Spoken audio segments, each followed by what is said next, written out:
દિલ્હી શહેર અને આસપાસનો વિસ્તાર ગાઢ ધુમ્મસથી ઢંકાઈ ગયો છે। રાષ્ટ્રીય રાજધાનીમાં ઝેરી હવાનો કહેર યથાવત છે।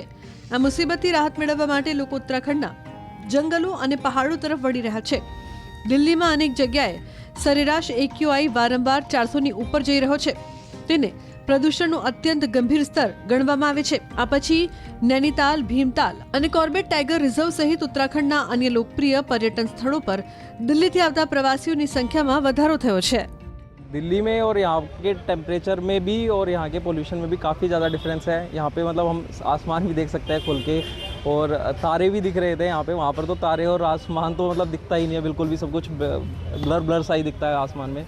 और टेम्परेचर में भी काफ़ी डिफरेंस है। मज़ा आया घूमने में। पहले हम नैनीताल भी घूम के आए, फिर भीमताल गए। દિલ્હીથી આવેલા પ્રવાસીઓનું કહેવું છે કે કોર્બેટ પાર્કની હવા અત્યંત સ્વચ્છ છે। ત્યાં AQIનું સ્તર એટલું નીચું છે કે વિશ્વાસ નથી આવતો। दिल्ली के AQI लेवल का तो पूरे हिंदुस्तान को पता है कि उसके जो हालात सर्दियों में होते हैं। हम कॉर्बेट पार्क में आते हैं, इसीलिए आते हैं, हर महीने आते हैं, इसीलिए कि कुछ समय के लिए दिल्ली के प्रदूषण से मुक्ति पा सकें। कॉर्बेट के अंदर, जंगल के अंदर जो AQI लेवल है वो 18, 19, 20, तो हम दिल्ली वालों के लिए तो सोच से परे हैं। હોટેલ માલિકોએ જણાવ્યું કે મોટા ભાગના પ્રવાસીઓ પરિવાર સાથે ટૂંકા દિવસોની રજાઓ મનાવી રહ્યા છે, પરંતુ અનેક લોકો નૈનીતાલ અને કોર્બેટની નાની હોટલમાં 1 થી 3 મહિના સુધીનું બુકિંગ પણ કરી રહ્યા છે।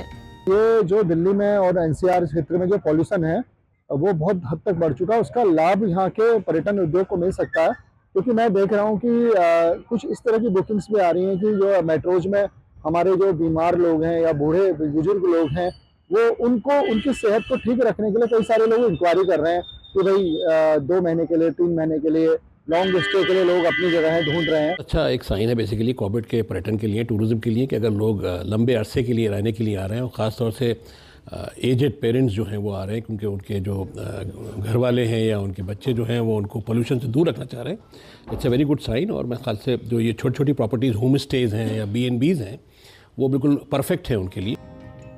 અધિકારીઓનું કહેવું છે કે ગાઢ જંગલો, સ્વચ્છ હવા અને શાંત વાતાવરણના કારણે આ જગ્યાઓ મહાનગરોના પ્રદૂષણથી રાહત મેળવનારાઓ માટે યોગ્ય છે। आसपास के शहरों में, महानगरों में स्पेशली, जब जो एयर का जो क्वालिटी है वो घटती है या नीचे जाती है, तो कई लोग अपनी छुट्टी मनाने के लिए या अच्छा समय व्यतीत करने के लिए उत्तराखंड की ओर अग्रसर होते हैं।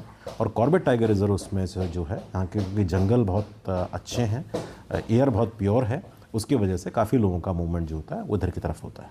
સોમવારે પણ દિલ્હીમાં ધુમ્મસનું સામ્રાજ્ય જોવા મળ્યું। અનેક જગ્યાએ AQI 498 સુધી પહોંચી ગયો। આ ગંભીર શ્રેણીની ઉપરનું સ્તર છે। દિલ્હીમાં પ્રદૂષણ વધવાથી ઉત્તરાખંડના પર્યટન સ્થળોનું મહત્વ વધી ગયું છે। અહીંથી તાજી હવા અને સ્વચ્છ વાતાવરણ પ્રદૂષણથી પરેશાન લોકોને અહીં મન ભરીને રાહત મળતી હોવાનો દાવો છે।